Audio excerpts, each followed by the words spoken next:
మా మీద ఇంతెత్తు అంతెత్తు లేచే ఇక దొరల పాలనని మొన్నటిదాకా విమర్శించిన వాళ్ళు ఈ నయా దేశ్ముఖ్ పాలనలో వాళ్ళ కాళ్ళ దగ్గర దళితులను బీసీలను కూర్చుండబెట్టి మంత్రులను సాక్షాత్తుగా ఉప ముఖ్యమంత్రులను మంత్రులను వాళ్ళ కాళ్ళ దగ్గర కూర్చుండబెట్టుకుంటున్నటువంటి ఈ నయా దేశ్ముఖ్ పరిపాలన నిర్వాకాన్ని ఎండగట్టాలని చెప్పి మేధావులందరికీ కూడా నేను విజ్ఞప్తి చేస్తూ ఉన్నా. ఎన్నడూ ఇట్లా లేదు, ఇది ఒక కొత్త సాంప్రదాయం. అంటే 75 ఏళ్ల స్వాతంత్ర భారత చరిత్రలో ఎన్ని పోరాటాలు జరిగినా, ఎన్ని పెను మార్పులు చోటు చేసుకున్నా,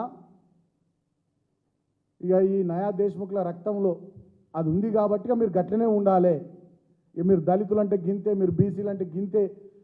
ఆయన అన్నాడు కదా రేవంత్ రెడ్డి గతంలో ఒక కుల సంఘం మీటింగ్లో పాల్గొని, మేమే పరిపాలన చేయాలి, మేము పాలించేటోళ్ళమని మాట్లాడిండు రేవంత్ రెడ్డి గతంలో.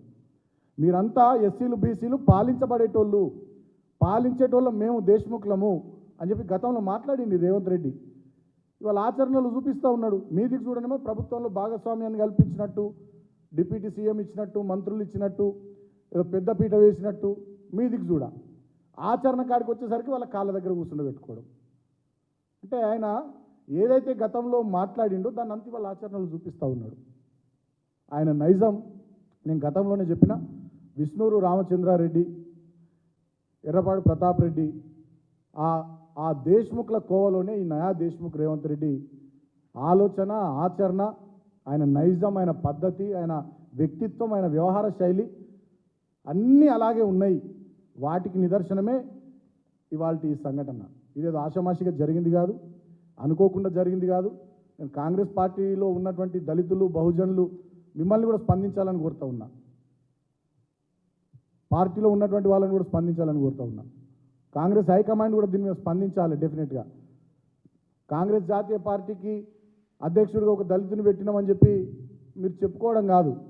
మరి ఇక్కడ దళిత ఉప ముఖ్యమంత్రికి ఈ స్థాయిలో అవమానం జరుగుతూ ఉంటే, మీరు మీదికి కూడా బొమ్మల్లాగా మా వాళ్ళని పెట్టుకొని ఈ స్థాయిలో అవమానిస్తూ ఉంటే ఏందన్నట్టు ఇది ఎటుపోతుంది? Hit TV presents like, share, comment. TV వాళ్ళకు కూడా నేను ఒక సర్ప్రైజ్ ఇద్దాం అనుకుంటున్నాను. మీరు మాత్రమే జెస్సీ ఎందుకు అయ్యారు? ఇలాంటి అమ్మాయిలకి పిలవడానికి బాగుంటుంది.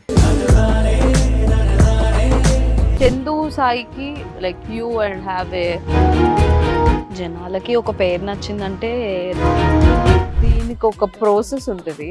ఎందుకు ప్రాసెస్ డైరెక్ట్గా వెళ్ళిపోదాం. ఏదైనా ఒకటి మర్చిపోయినావా నువ్వు? ఏం మర్చిపోయావు? ఏదో ఆ టైంకి మన సుడి బాగుంటే ఎవరన్నా చూపింటే రాయగలం కానీ డోర్ టు డోర్ సేల్స్ చేసేవాళ్ళు. శారీ వస్తుంది, శారీలో వెనకాల కట్టుకుని